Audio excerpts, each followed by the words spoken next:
Oi pessoal, tudo bem com vocês? Bem, hoje vamos falar um pouquinho sobre a riqueza do açúcar no Brasil.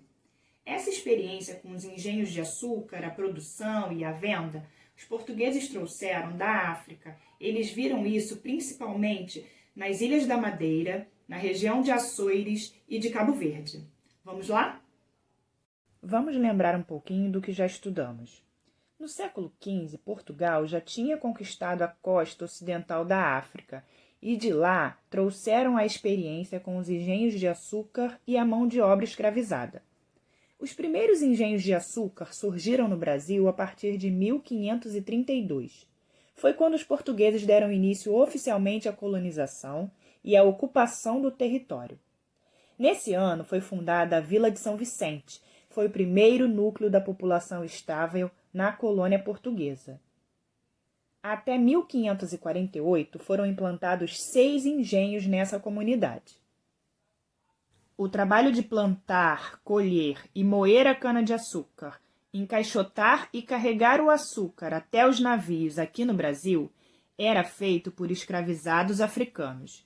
E o tráfico desses escravizados aqui para o Brasil aconteceu ao mesmo tempo em que os donatários, que eram pessoas de confiança do rei de Portugal, receberam a doação de terras chamadas de capitanias hereditárias aqui no Brasil. O trabalho escravo e a produção do açúcar ficaram ligados durante muito tempo, até porque, já no século XVI, o açúcar era considerado a principal riqueza produzida no Brasil colonial. Vejam aí essa imagem de um engenho de açúcar. O cultivo, a colheita e o beneficiamento, que é a transformação do caldo da cana em açúcar, exigiam equipamentos muito caros para aquela época e uma grande quantidade de trabalhadores escravizados. A produção do açúcar só dava lucro, só era rentável quando ela era feita em grande quantidade. E quem lucrava com esse comércio eram os senhores de engenho, os donos das fazendas, e os comerciantes. Salvador, Recife e Olinda cresceram bastante durante os séculos XVI e XVII por causa da produção e da comercialização do açúcar.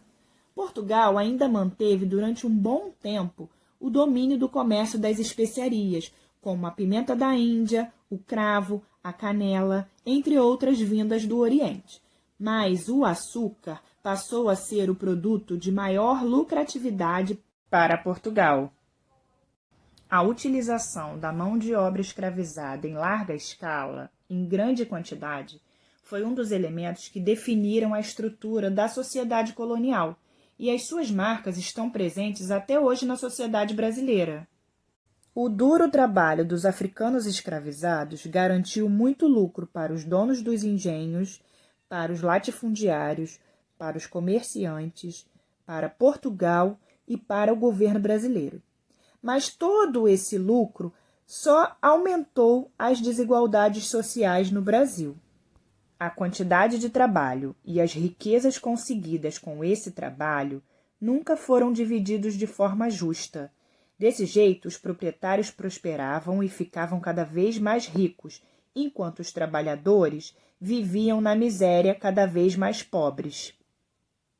Bem, agora voltem a observar esse infográfico lá no livro de História e façam as atividades das páginas 58 e 59. Bom trabalho. Tchau, tchau, pessoal!